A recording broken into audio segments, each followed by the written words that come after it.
நம்மோடு நாம் சொல்லும், ஆண்டவரே எங்களோடு கூட பேசுங்கப்பா, உடைய கரத்தில் ஒப்பு கொடுக்கிறோம்.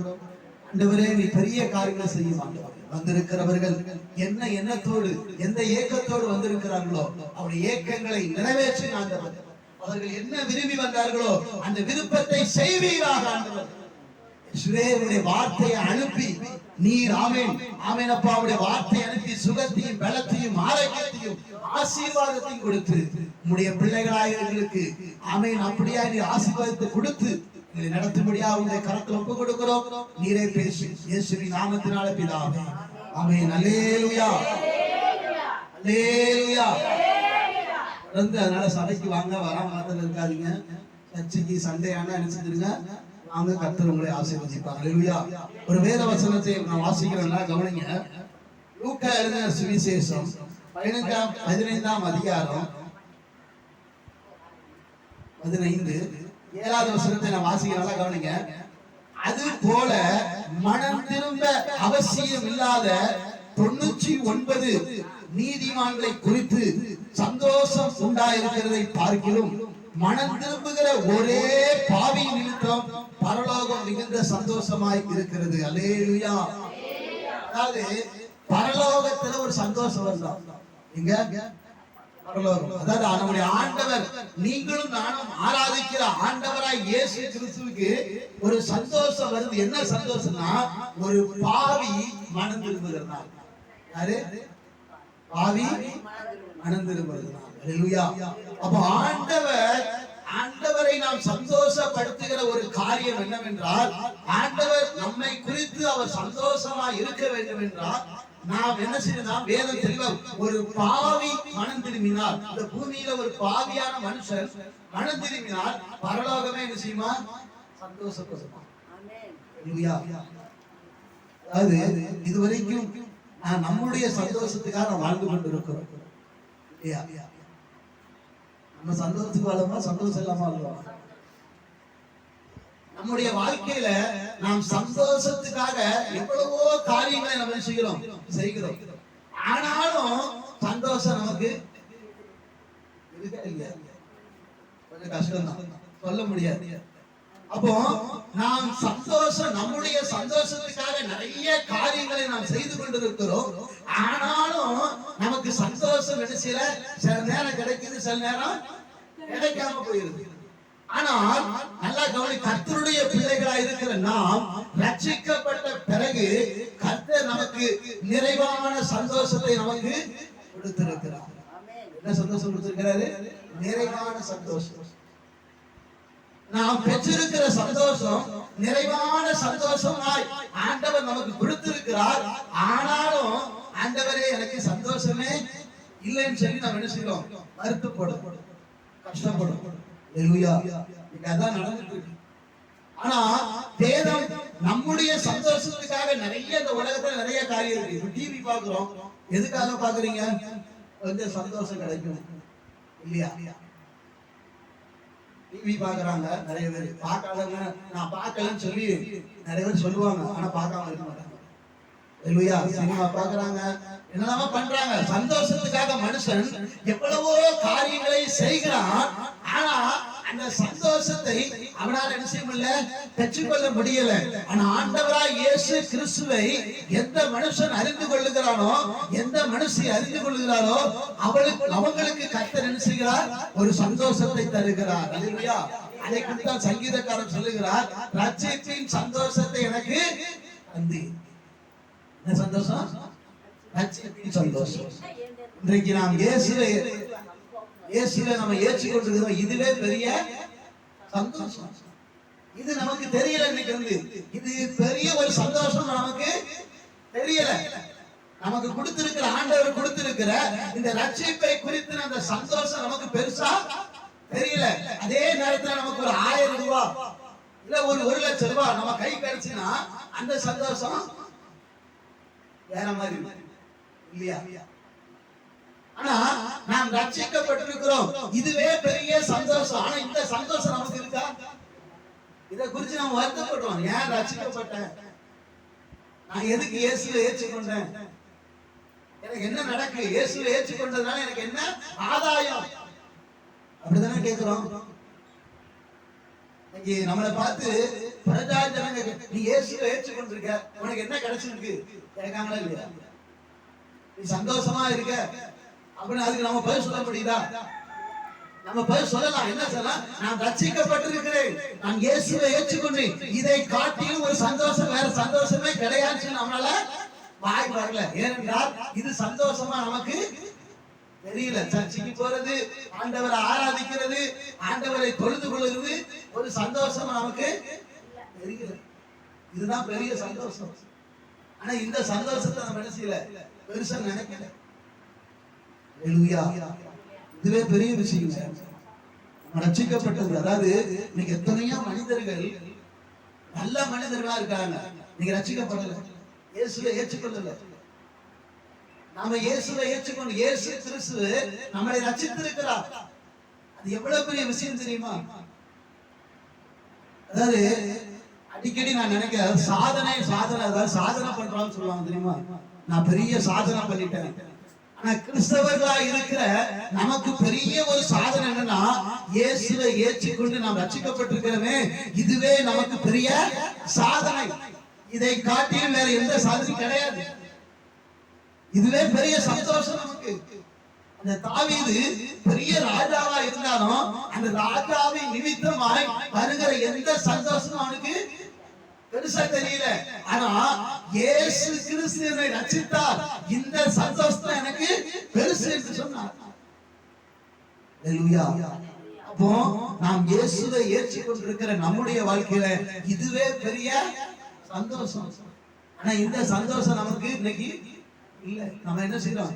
ஆமா, சர்ச்சுக்கு போய் என்னத்தை கண்ட, சர்ச்சுக்கு போய் என்னத்தை கண்ட, நான் எதுக்கு சர்ச்சுக்கு போய் எனக்கே தெரியல, அப்படித்தானே சொல்றோம். நீங்க அதே போல சந்தோஷமா எண்ணி பாருங்க, உங்களுடைய வாழ்க்கையில உங்களுக்கு நடக்க வேண்டிய காரியங்கள் அந்தந்த நேரத்துல சரியாக உங்களுக்கு நடக்கும். நம்ம ஒரு வளர்ச்சியா ஒரு வளர்ச்சியா நம்ம பேச ஆரம்பிச்சிருக்கோம். சர்ச்சுக்கு போய் என்ன பண்றோம்? நம்ம இயேசுவை ஏற்றுக்கொண்டு நமக்கு என்ன நடந்துச்சு, என்ன கிடைச்சது அப்படின்னு சொல்லி நாம் துக்கமாய் காணப்படுறதுனாலதான் நம்முடைய வாழ்க்கையில நாம் நினைக்கிற அந்த காரியங்களை, அந்த ஆசீர்வாதத்தை பெற்றுக்கொள்ள முடியல. ஆனா நாம் ரட்சிக்கப்பட்டிருக்கிறோம். இந்த ரட்சிக்கப்பட்ட இந்த சந்தோஷத்தை பெருசா நினைக்கணும். அதை நினைங்க, அதை குறிச்சு துக்கப்படாது. இது வரைக்கும் ஒருவேளை துக்கப்பட்டிருக்கலாம். சர்ச்சுக்கு போய் என்னத்தை கண்டோம், ஜெபம் பண்ணி என்னத்தை கண்டோம், பாட்டு பாடி என்னத்தை கண்டோம். இல்ல, ஆண்டவர் எல்லாத்துக்கும் ஒரு நேரம் வச்சிருக்காரு. அந்த நேரத்துல கரெக்டா செய்வார். அல்லேலூயா. அதனால நமக்கு ஆண்டவர் பெரிய ஒரு ரட்சிப்பின் சந்தோஷத்தை கொடுத்திருக்கிறார். இந்த சந்தோஷத்தை யாராலையும் என்ன செய்ய எடுக்க முடியாது. இந்த சந்தோஷம், இந்த ரட்சிப்பின் சந்தோஷம் தான் நம்மளை பரலோக ராஜ்யத்துக்கு அழைத்து கொண்டு போகும். எங்க கொண்டு போவோம்? சொர்க்கத்துக்கு கொண்டு போகும். இந்த சந்தோஷம் இல்லைன்னா சொர்க்கம் கிடையாது. இந்த சந்தோஷம் நிறைய பேருக்கு இல்ல. ஏன் நம்ம பகுதியிலே பார்க்கலாமே, எவ்வளவு பேர் இருக்கிறாங்க ரட்சிக்கப்படுறாங்க, இருக்காங்க இல்லையா? இயேசுவை ஏற்றுக்கணும் சில பேர் தான் இருக்கிறாங்க, அதிக பேர் இல்ல. அப்ப அந்த சந்தோஷம் அவங்க பெறல. ஆனா நாம் பெற்றிருக்கிறோம். ஆனா பெற்றிருக்கிற நாம என்ன செய்யணும்? துக்கப்பட்டு இருக்கோம். இது ஒரு சந்தோஷமா நமக்கு தெரியவில்லை. அல்லேலூயா. அதனால ஆண்டவர் நமக்கு சந்தோஷம் கொடுத்திருக்கிறார். அதே போல ஆண்டவர் சந்தோஷப்படுகிற ஒரு காரியம் என்னன்னா, ஒரு பாவி என்ன செய்யணுமா? மனம் திரும்ப வேண்டும். யார் மனம் திரும்பணும்? பாவி. அல்லேலூயா. அதாவது அது ஒரு உதாரணம் சொல்றாரு. ஒரு மனுஷன் 100 ஆடு வச்சான். எத்தனை ஆடு? 100 ஆடு. 100 ஆடுல ஒரே ஒரு ஆடை காணும். 100 ஆடையும் மேய்க்க கொண்டு போயிருக்கான். மேய்த்து விட்டு திரும்ப வரும்பொழுது வந்த பிறகு எல்லா ஆடுகளையும் அந்த ஆடு சேர்க்க வேண்டிய இடத்துல கூட்டுல சேர்த்தாச்சு. சேர்த்த பிறகு எண்ணி பார்த்தா ஒரே ஒரு ஆடை காணும். 99 ஆடு இருக்கு, ஆனா ஒரு ஆடை மட்டும் காணும். நம்ம என்ன செய்யணும்? யோசிச்சு 99 ஆடு இருக்கு, ஒரு ஆடை தான் காணும். போனா போதும், ஒரு ஆடு தானே. சொல்லுவோமா சொல்ல மாட்டோமா? சில பேரு ரொம்ப அன்பு வைத்து அதிகமா அன்பு வைத்தா அந்த ஆடை ஐயோ ஒரு ஆடா இருந்தாலும் அது கஷ்டம், அது என்ன பண்ண போதோ, அது எங்க போய் கஷ்டப்படுமோ, இல்ல எந்த மிருகத்துக்கிட்ட மாட்டிக்கிச்சோ தெரியலையேன்னு சொல்லி ரொம்ப அன்பு வைத்திருந்தால் அந்த ஆடை தேட சொல்லும். அன்பு ரொம்ப வைக்கலாம், ஆமா 99 ஆடு இருக்கு, இந்த ஒரு ஆடு வந்து நமக்கு என்ன நிறைய போகுது, வேண்டாம் அப்படிதான் சொல்லுவோம். ஆனா ஆண்டவராய் இயேசு சொல்லுகிறார், அந்த 99 ஆடு எனக்கு அது இருக்கட்டும், ஆனா அந்த காணாமல் போன அந்த ஒரு ஆடு எனக்கு வேணும். அல்லேலூயா. அதே போலதான் நீங்கள் நானும் காணாமல் போனவர்கள், நீங்கள் நானும் காணாமல் போனவர்கள், பாவத்திலையும் சாபத்திலையும் அக்கிரமத்திலையும் மீறுதலையும் நாம் தண்டிக்கப்பட்டு ஒரு பாவத்துக்குள்ளாக வாழ்ந்து காணாமல் போயிருந்தோம். அப்படிப்பட்ட நம்மை தான் ஆண்டவர் தேடி வந்து நம்மளை ரட்சித்திருக்கிறார். இல்ல சும்மா ஒண்ணு கிடையாது. ஆண்டவர் நம்மளை ரட்சித்திருக்காருன்னா அவர் சும்மா ஒண்ணு ரட்சிக்கல. நம்மளா காணாமல் போய்விட்டோம். எதனால? பாவத்தினால. நம்ம நீதிமான்லாம் கிடையாது. பாவத்தின் நிமித்தமாக, அக்கிரமத்தின் நிமித்தமாக, மீறுதல் நிமித்தமாக நாம் எல்லாம் காணாமல் போய்விட்டோம். அப்படி காணாமல் போன நம்மை தான் ஆண்டவராய் இயேசு கிறிஸ்து தேடி வந்தார். அல்லேலூயா. எதற்கு வந்தார்? உங்களுக்கு எனக்கு என்னத்தை கொடுக்கணும்? சந்தோஷத்தை கொடுக்கணும். ரட்சிப்பின் சந்தோஷத்தை கொடுக்கும்படி அவர் நம்மை தேடி வந்து ரட்சித்திருக்கிறார். அதனால ரட்சிப்பின் சந்தோஷத்தை நமக்கு தந்திருக்கிறார். ஆனா ஆண்டவருக்கு என்ன சந்தோஷம்னா, அந்த காணாமல் போன ஆடு என்ன செய்யணும்? திரும்ப வரணும். அல்லேலூயா. காணாமல் போன ஆடு திரும்ப வர வேண்டும். அல்லேலூயா. இதுதான் தேவனுக்கு சந்தோஷம். இந்த சந்தோஷத்தை நம்ம கொடுக்கணும். சந்தோஷத்தை யார் கொடுக்கணும்? நம்ம தான் கொடுக்கணும். காணாமல் போன ஆடுகளை தேடி பிடித்து ஆண்டவரை கொண்டு ஒப்படைக்கணும். இதை நம்ம செய்தோமா? ஆண்டவர் நம்மளை ரட்சித்திருக்கிறார், நம்மளை அபிஷேகம் பண்ணியிருக்கிறார், நமக்கு பெரிய ஒரு சந்தோஷத்தை கொடுத்திருக்கிறார். நம்ம பெற்றிருக்கிற சந்தோஷம் ரட்சிப்பின் சந்தோஷம். இந்த சந்தோஷத்துக்கு ஈடா எந்த சந்தோஷமும் கிடையாது. அப்படிப்பட்ட பெரிய ஒரு சந்தோஷத்தை கர்த்தர் நமக்கு தந்திருக்கிறார். அப்படிப்பட்ட அந்த தேவனுக்கு நாம் சந்தோஷத்தை செய்யணும். காணாமல் போன ஆட்டை தேடி பிடிச்சி கொண்டு போய் கொடுத்த ஆண்டவர் என்ன செய்யணும்? சந்தோஷப்படுத்தணும். அப்படின்னா என்ன தெரியுமா? நீங்க எத்தனை பேர் சர்ச்சைக்கு போக வீட்டுல உட்கார்ந்துருக்காங்க? இருக்காங்களா இல்லையா? இயேசுவை அறிந்தவர்கள் சர்ச்சைக்கு போகாம வீட்டுல உட்கார்ந்துருப்பாங்க. பாத்துருக்கீங்களா? இல்ல உங்க நம்ம ஏரியால இல்லையா? யாருமே இருக்காங்களா இல்லையா? எவ்வளவு பேர் சர்ச்சைக்கு போகாம, சில பேர் சில சூழ்நிலை நிமித்த காரணம் சொல்லுவாங்க. நிறைய காரணங்கள். சர்ச்சைக்கு போகாதவங்க நிறைய காரணம் சொல்லுவாங்க. அது அது அது ஒரு அவங்களுடைய சூழ்நிலை, அது விட்டுருவோம். ஆனால் அப்படி சர்ச்சைக்கு போகாமல் வேற தெய்வத்தை கூட தேடி போயிருக்காங்க. இங்க போனா போலையா? இவங்களை தான் நம்ம தேடி போகணும். இவங்களை நம்ம தேடி போறோமா? போய் கூப்பிடுறோமா? இந்த பகுதி எத்தனை பேர் சர்ச்சைக்கு போகாம இருப்பாங்க? போய் கூப்பிடணும். இதான் காணாமல் போன ஆடு. இந்த ஆடுகளை போய் கூப்பிடணும். இயேசுவை ஏற்றுக்கொண்டுட்டு இப்படி வீட்டுல இருக்கிய, சர்ச்சைக்கு வா, ஆண்டவரை துதி, ஆண்டவரை பாடு, ஆண்டவரை விட்டு போகாத. கூப்பிடணுமா வேண்டாமா? இதான் தொலைந்து போன ஆடு, இதான் காணாம போன ஆடு. அதனால சர்ச்சைக்கு போகாதவர்களை போய் சந்தித்து அவர்களை பார்த்து என்ன செய்ய? சர்ச்சைக்கு போக, நம்ம சர்ச்சைக்கு நான் சொல்லல, ஏதோ ஒரு சர்ச்சைக்கு என்ன செய்ய போக சொல்லணுமா வேண்டாமா? சொல்லணும். நம்ம மட்டும் சர்ச்சைக்கு போன நினைக்க கூடாது. எத்தனை பேர் இயேசுவை ஏற்றுக்கொண்டு இயேசுவை தேடாம எத்தனை பேர் இருக்கிறாங்க? சவுண்ட் பண்ணாம, பாட்டு பாடாம, ஆலயத்துக்கு வராம எத்தனை பேர் இருக்கிறார்கள்? அவர்களை போய் சந்தித்து, நீங்க ஆலயத்துக்கு போங்க, ஆண்டவரை துதியுங்க, ஆண்டவரை விட்டு போகாதீங்க அப்படி நம்ம சொல்றோமா? சில நேரம் வாய்ப்பு கிடைச்சா நம்மளே போயிடும். ஆண்டவரை விட்டு வாய்ப்பு கிடைச்சா நம்மளே போயிடும். என்ன ஜபம், என்ன பாட்டு, என்னத்துக்கு சர்ச்சைக்கு போய் என்னத்தை கண்ட வாரம் போய் உட்கார்ந்துருவோம். ஒரு 2 மணி நேரம் உட்கார்ந்து என்னத்தை நமக்கு கிடைச்சிருக்கு அப்படின்னு சர்ச்சைக்கே வருது. நம்ம கூட வராம வந்துருந்தோம். அதாவது கர்த்தருடைய சபையை குறித்து ஒரு பக்தி வைராக்கியம் நமக்கு இருக்கணும். சர்ச்சைக்கு போகாம இருக்கவே இருக்க கூடாது. துதிக்காம இருக்கவே இருக்க கூடாது. டெய்லி நல்லா துதிக்கணும், டெய்லி நல்லா ஜெபம் பண்ணணும், டெய்லி நல்ல வேதத்தை வாசிக்கணும். அதே போல அப்படி ஆண்டவரை விட்டு போனவர்களை நம்ம என்ன திரும்ப என்ன கொண்டு வரணும். அவங்கள போய் பேசணும், அவங்ககிட்ட போய் ஆண்டவரை விட்டு போகாதம்மா, ஆண்டவர் நல்லவருமா, நமக்காக தான் ரத்தம் சிந்திருக்கிறார், நமக்காக கல்வாரி சிலுவையில் அடிக்கப்பட்டார், அவருக்குள்ள வந்துட்டு மறுபடியும் போற வேண்டாம், போகாத, திரும்ப வா, திரும்ப கூப்பிடணும். அந்த வேலையை நம்ம செய்யணுமா? செய்யணும். இதெல்லாம் ஆண்டவருக்கு சந்தோஷத்தை கொடுக்கிறது. ஆண்டவர் நம்ம எப்படி சந்தோஷப்படுத்தணும், இப்படிதான் சந்தோஷப்படுத்த முடியும். இன்னைக்கு நிறைய சபைகள் என்ன நடக்குன்னா, அதாவது சர்ச்சைக்கு வருவாங்க, எல்லாரும் வருவாங்க, சில நேரம் சில சந்தர்ப்ப சூழ்நிலை சில பேர் வர முடியாம போயிடுவாங்க, வர முடியாம நின்றுவார்கள். உடனே என்ன வந்தா வராங்க, வரட்டா போறாங்க. நிறைய சர்ச்சைகள் அப்படியே இருக்கு. ஊழியக்காரங்க சொல்ற வார்த்தை அப்படியே இருக்கு. அப்படிலாம் இருக்கக்கூடாது. அவருடைய விசுவாசம் கம்மியா இருந்தாலும் சரி, விசுவாசத்துல அதிகமா இல்லைன்னு கம்மியா நல்லா ஜெபிக்கிறவங்களோ ஜெபிக்காத யாரா இருந்தாலும் சரி, ஆண்டவரை ஏற்றுக்கொண்ட பிறகு அவர்கள் திரும்ப போய்விட்டால் அவர்களை தேடி கண்டுபிடித்து மறுபடியும் ஆண்டவரத்துல கொண்டு வரணும். அதுதான் தேவனுக்கு சந்தோஷம். அதான் அந்த வசனம் சொல்லுது, ஒரு பாவி மனம் திரும்பினால் பரலோகமே சந்தோஷப்படும்.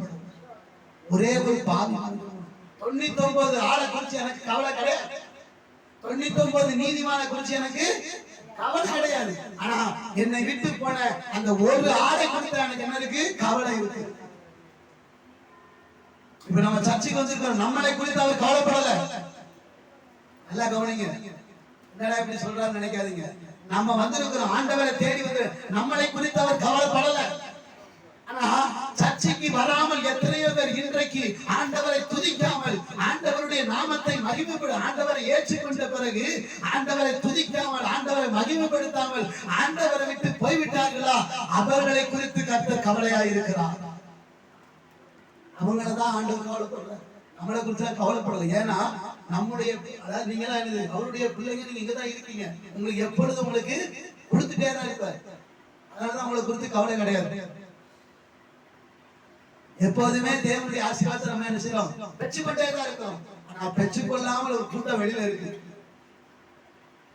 அந்த கூட்டத்தை நம்ம என்ன செய்யணும்? நம்ம தான் போய் கூப்பிடணும். இது ஆண்டவருக்கு சந்தோஷம். இதை நம்ம செய்யறோமா? ஹல்லேலூயா. ஒரு பாவி மனம் திரும்பினால் அது பரலோகமே சந்தோஷமா இருக்கும். அந்த பரலோகமே சந்தோஷத்தை படுத்தினா நம்ம எப்படி இருக்கும்? எல்லாம் யோசிப்போம். உங்க குடும்பத்துல உங்க அப்பா அம்மாவை நீங்க கொஞ்சம் சந்தோஷப்படுத்தினா உங்க அப்பா அம்மா என்ன செய்வாங்க? அவங்ககிட்ட இருக்கிறத அப்படியே கொடுப்பாங்க இல்லையா? ஹல்லேலூயா. அதனால நாம் ஆண்டவரை சந்தோஷப்படுத்தணும். எத்தனை பேர் அவங்களுக்காக ஜெபம் பண்ணுங்க. கூப்பிட சில நேரத்துல சில பேர் பேச முடியாது, அவங்களுக்காக உட்கார்ந்து ஜெபம் பண்ணுங்க. ஜெபம் பண்றோமா? நம்ம ஆண்டவரை விட்டு போனவங்களுக்காக ஜெபம் பண்றோமா? போனா போறான், கொழுப்பு எடுத்து போயிட்டான், எடுத்து போயிட்டான். அப்படிதான் நம்ம சொல்றோம். ஆண்டவரை விட்டு ஒரு மனிதர் போய்விட்டால் அவர்களுக்காக நாம் பாரப்பட்டு ஜெபிக்கணும். அவங்களுக்காக நாம் போராடி தேவ சமூகத்தில் உட்கார்ந்து, ஆண்டவரே இவர்கள் உம்மை விட்டு போய்விட்டார்கள், இவர்கள் திரும்பவும் உம்மிடத்தில் வர வேண்டும் என்று சொல்லி அவர்களுக்காக உட்கார்ந்து ஜெபிக்க வேண்டும். முடிந்தால் அவரிடத்தில் போய் ஆண்டவரை பத்தி மறுபடியும் சொல்லி அவர்களை திரும்ப என்ன செய்யணும்? கொண்டு வரணும் ஆண்டவருக்குள்ள. இதுதான் பரலோகத்துக்கு ஆண்டவராய் இயேசு கிறிஸ்துவுக்கு நாம் கொடுக்கிற சந்தோஷம். ஆனா நாம கிடைச்சா போதும், நாமளே சர்ச்சைக்கு வராம இருக்கணும். நம்ம அப்படி இருக்கோம், வாய்ப்பை நாம தேடிட்டு இருக்கோம். நம்ம சர்ச்சைக்கு போகாம இருக்கிறதுக்கு, ஜெபம் பண்ணாம இருக்கிறதுக்கு நம்ம வாய்ப்பை தேடுறோம். ஹல்லேலூயா. அதனால தேவ ஜனமா இருக்கிற நாம் ஆண்டவரை நாம் என்ன செய்யணும்? சந்தோஷப்படுத்தணும். ஏனென்றால் அவர் நம்மளை ரட்சிப்பின் சந்தோஷத்தை நமக்கு கொடுத்திருக்கிறார். என்ன சந்தோஷம் கொடுத்திருக்கிறார்? என்ன சந்தோஷம் கொடுத்திருக்கிறார்? அதை வச்சு நான் என்ன பண்ணேன்னு கேட்குங்க. ரட்சிப்பின் சந்தோஷத்தை வச்சு நான் என்ன பண்றதுன்னு கேட்குங்க. மல்லிகைப்பூ தெரியுமா? மல்லிகைப்பூ பாத்துருக்கீங்களா? தெரிய எல்லாத்துக்கும். ஒரு மனம் 50 ரூபாய், அதுவும் சீசன் நேரத்துல 100 ரூபாய். அந்த மல்லிகைப்பூக்கு இருக்கிற அந்த மதிப்பு மரியாதை ரட்சிப்புக்கு இன்னைக்கு இல்ல. ஆனா வேத வசனம் தெளிவா சொல்லுகிறது ரட்சிப்பு விலை மதிக்க முடியாத ஒன்று. ஆனா இன்னைக்கு இதுக்கு மரியாதை இல்லை. இன்னைக்கு நம்ம ஏன்டா ரட்சிக்கப்பட்டோம், ஏன்டா சர்ச்சுக்கு போனோம், எதுக்கு இயேசுவை ஏற்றுக்கொண்டோம், அப்படித்தான் நம்ம நினைச்சு வாழ்ந்துட்டு இருக்கோமே தவிர இத பெருசா நம்ம நினைச்சல நினைக்கிற பெருசா என்னமா வரல நமக்கு. இது பெருசுங்க. நம்ம பெற்றிருக்கிற ரட்சிப்பு பெருசு. இவ்வளவு பெரிய ரட்சிப்பை குறித்து கவலையற்று இருப்போமானால் தண்டனைக்கு எப்படி தப்பிக்கொள்ள முடியும்? ரட்சிப்பை குறித்து பெருசா ரட்சிப்பு, நம்ம பெற்றிருக்கிற ரட்சிப்பு அவ்வளவு பெருசு. அவ்வளவு பெரிய சந்தோஷத்தை ஆண்டவர் தந்திருக்காருன்னா இந்த உலகத்தில் இருக்கிற சின்ன சின்ன சந்தோஷம் எல்லாம் தானாய் வரும். இந்த சந்தோஷத்தை நம்ம பெருசா என்னதுனாலதான் இந்த உலக பிரகாரமான சந்தோஷத்தை நாம் என்ன செய்யல, பெற்றுக்கொள்ள முடியல. நான் சொல்றது உங்களுக்கு புரியுதா இல்லையா? நீங்க எவ்வளவு கஷ்டப்படுறோம், எவ்வளவு கண்ணீர் சிந்தும், பிள்ளைகளை நினைச்சு வருத்தப்படுறோம், பேர பசங்களை குறித்து வருத்தப்படுறோம், நம்ம நிலைமையை குறித்து வருத்தப்படுறோம், கண்ணீர் விடுறோம், எல்லாம் பண்றோம். எவ்வளவு கஷ்டமா இருக்கு. ஆனா ரட்சிப்பை குறித்து சந்தோஷப்பட்டு பாருங்க, உங்களுக்கு கண்ணீரே வராது, உங்களுக்கு வேதனையே வராது. நான் ரட்சிக்கப்பட்டது பெரிய ஆசீர்வாதம், நான் சர்ச்சைக்கு போனது பெரிய ஆசீர்வாதம், நான் இயேசுவை ஏற்றுக்கொண்டது எனக்கு பெரிய ஆசீர்வாதம் அப்படின்னு சொல்லி பாருங்க. உங்க பிள்ளைங்க ஆசீர்வாதமா இருப்பாங்க, உங்க பேர பசங்க ஆசீர்வாதமா இருப்பாங்க, உங்க நிலைமை என்ன செய்யும் மாறும். இதை நீங்க துக்கமா எடுத்துக்கிட்டால் ஆசீர்வாதம் வர கஷ்டம். இந்த உலக பிரகாரமான சந்தோஷம் நமக்கு கிடைக்கணும்னா நாம் நம்ம பெற்றிருக்கிற ரட்சிப்பை எடுச்சுன்னா பெருசா எடுத்துக்கொள்ளணும். இதை குறித்து நம்ம சந்தோஷம் நமக்கு வரணும். அதனால சந்தோஷப்படுங்க. சர்ச்சைக்கு ஏன்டா போறோம் அப்படின்னா வேண்டாம், அந்த எண்ணமே வேண்டாம். உங்க ஆசீர்வாதத்தை தான் நான் சொல்றேன். சர்ச்சைக்கு ஏன் போகணும், ஏன் அவள் நேரம் போய் உட்காரணும், அந்த மாதிரி எண்ணாதீங்க தயவு செய்து. இங்கன்னு சொல்லல, நீங்க எந்த இடத்துக்கு போனாலும் சரி ஆண்டவரை மட்டும் விட்டு போவாதீங்க. அப்படி ஆண்டவரை விட்டு போனவர்களை சந்திங்க, போய் பேசுங்க. அவங்ககிட்ட போய் சர்ச்சைக்கு போகாம வீட்டுல இருக்கிறவங்க பேசுங்க. நீங்க சர்ச்சைக்கு போங்க, ஒரு 2 மணி நேரத்தை ஒதுக்கி ஆண்டவரை தேடுமா, பேசுங்க. அவங்க ஒரு மாதிரி தான் பேசுவாங்க, நம்மள ஒரு மாதிரி நினைப்பாங்க, பரவாயில்ல. நம்ம யாரை சந்தோஷப்படுத்துறோம், ஆண்டவரை சந்தோஷப்படுத்துறோம். அல்லேலூயா. இதை தேவன் விரும்புகிறார். அல்லேலூயா. அதனால கர்த்தருடைய பிள்ளைகளா இருக்கிற நாம் ரட்சிக்கப்பட்டிருக்கிறோம். நம்முடைய ஆண்டவர் பெரிய சந்தோஷத்தை நமக்கு தந்திருக்கிறார். இந்த சந்தோஷத்தை எந்த நாள்லயும் இழந்து போயிடாது. அல்லேலூயா. சந்தோஷத்தை இழந்து போயிடாது. இந்த சந்தோஷத்தை பெருசா பாருங்க. நிச்சயமாய் இந்த உலகத்தில் இருக்கிற உங்களுடைய கண்ணீர், உங்களுடைய கவலைகள் நிச்சயமாய் மாறும். அல்லேலூயா. எல்லாரும் அப்படியே கண்ண மூடி ஒப்பு கொடுப்போம். எல்லாரும் அப்படியே கண்ண மூடி. ஹல்லேலூயா, ஹல்லேலூயா, ஹல்லேலூயா. இயேசுவே உமக்கு ஸ்தோத்திரம், ஸ்தோத்திரம், ஸ்தோத்திரம். எல்லாரும் அப்படியே கண்ண மூடி. நான் பெற்ற